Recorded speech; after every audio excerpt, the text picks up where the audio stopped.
dengan yang lain beberapa tokoh dengan Kak Nusirwan yang Kak Rio ngobrolin sesuatu Bengkulu. Ada kesimpulan besar yang harus diselesaikan di Lebong. Minta maaf, mungkin ada yang tidak sama pemikiran dengan saya. Tapi saya sebagai kepala daerah mentakkan Pak, dari 9 kabupaten kota yang ada di Bengkulu, 9 kabupaten 1 kota, buktinya ini tata kelola pemerintah yang paling amburadul.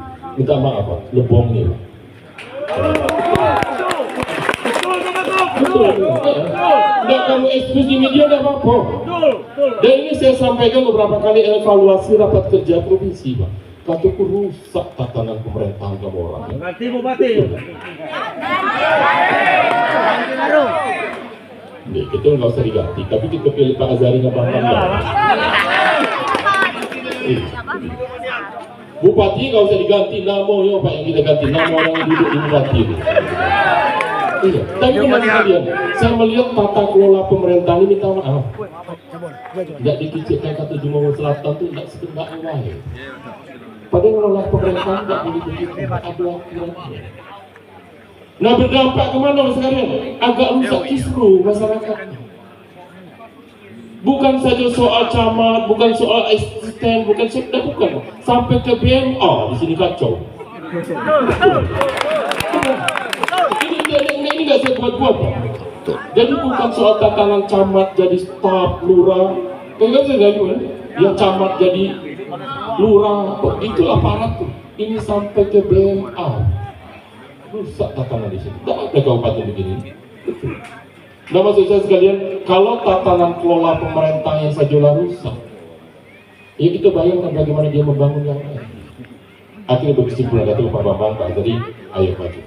Saya pastikan Golkar ngusung kamu berdua. Ya, akhirnya mereka nanti, udah kita deklarasi.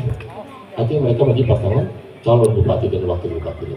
Ayo kata, dan kebetulan pas kemarin nyabun nomor undut Urian, nomor kita sama. Salam 2 jari. Dengan dialek bahasa Bengkulu, Senin malam, 24 September 2024, dalam suatu pertemuan dengan masyarakat setempat, di Kelurahan Turan Lalang, Kecamatan Lebong Selatan, Kabupaten Lebong, calon gubernur Bengkulu petahana atau incumbent, 2024-2029, Rohidin Mersyah, mengungkapkan, ada yang harus diselesaikan di Lebong. Maaf, sebagai kepala daerah saya memiliki kesimpulan, bahwa dari 9 kabupaten dan kota, atau 9 kabupaten 1 kota di Provinsi Bengkulu, tata kelola pemerintahannya yang paling amburadul, maaf, adalah Lebong, kata Rohidin. Ini sudah saya sampaikan dalam beberapa kali rapat evaluasi provinsi, saya katakan, mohon maaf, rusak tata kelola pemerintahan kalian, tambah Rohidin, yang langsung ditimpali teriakan masyarakat yang hadir, dengan menyebut, betul itu Pak Gub, betul itu, ganti Bupati, ganti Bupati. Bupati tidak usah diganti, namanya yang kita ganti, nama yang duduk sebagai Bupati yang kita ganti, jawab Rohidin, secara spontan, masih dengan dialek bahasa Bengkulu. Tata kelola pemerintahannya, kalau kata kami orang selatan, sekendaknya ajo. Berdampak kemana tata kelola pemerintahan, tentu saja akan membuat kisruh di masyarakat. Bukan saja hanya soal camat, soal asisten atau sekda, atau camat jadi staf atau lurah, tetapi sampai ke masalah BMA, di sini kacau.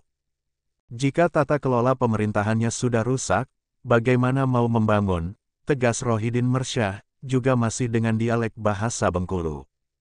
Terlepas apakah acara yang menghadirkan Rohidin Mersyah, sebagai pembicara, ada benang merahnya atau tidak dengan musim tahapan kampanye, jelang hari pencoblosan Pilkada 27 November mendatang, baik untuk kepentingan politiknya sebagai calon gubernur Bengkulu petahana, atau calon bupati dan wakil bupati Lebong, Ashari dan Bambang atau Abang, yang diantaranya juga diusung Partai Golkar.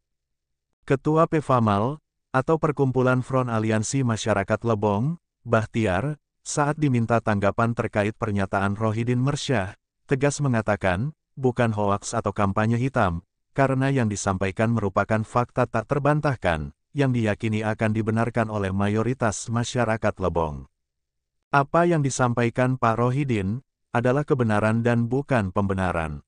Pak Rohidin, hanya bercerita tentang tata kelola pemerintahan Kabupaten Lebong selama ini, yang harus diperbaiki.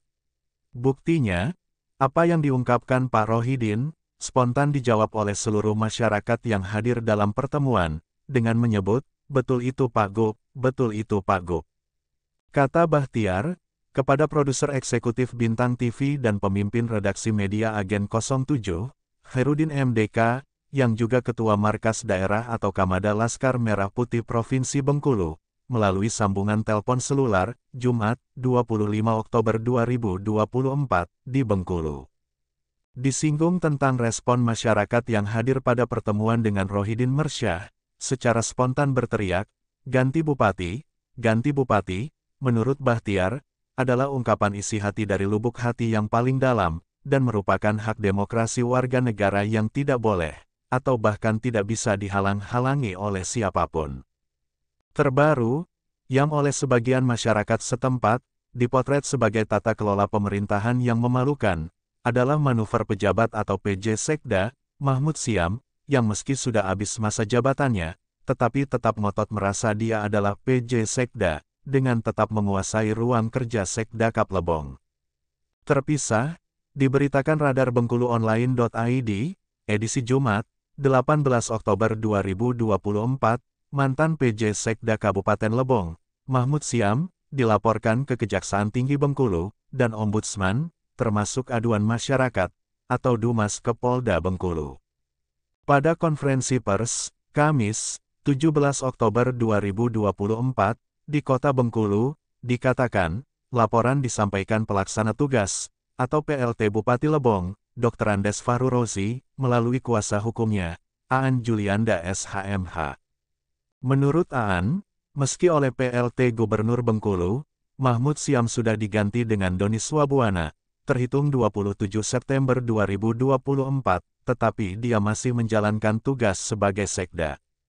Sebagaimana dikutip Radar Bengkulu Online.id, Mahmud Syam masih tetap menandatangani surat perintah tugas, termasuk penerimaan P3K, atau pegawai pemerintah dengan perjanjian kerja, sehingga akibat tindakan tersebut patut diduga telah menimbulkan kerugian negara. Maknanya, hingga menjelang Pilkada Bupati dan Wakil Bupati Lebong, yang hanya tinggal menghitung hari, tata kelola pemerintahan Kabupaten Lebong, yang menurut calon petahana Gubernur Bengkulu, Rohidin Mersyah, amburadul dan harus diperbaiki, masih tetap menjadi pertunjukan gratis bagi masyarakat. Jadi menurut saya sangat logis dan wajar, setidaknya sebagian masyarakat Kabupaten Lebong, sebagai pemilik hak demokrasi di Pilkada 2024, yang akan memilih Bupati dan Wakil Bupati, melalui Bupati dan Wakil Bupati Lebong terpilih, mereka menghendaki adanya perbaikan tata kelola pemerintahan, ujar Bahtiar. Dari Studio 1 Bintang TV Bengkulu, Zainwar Eshut dan Bintang Arjuna Putra, serta juru kamera Marco Melandri melaporkan.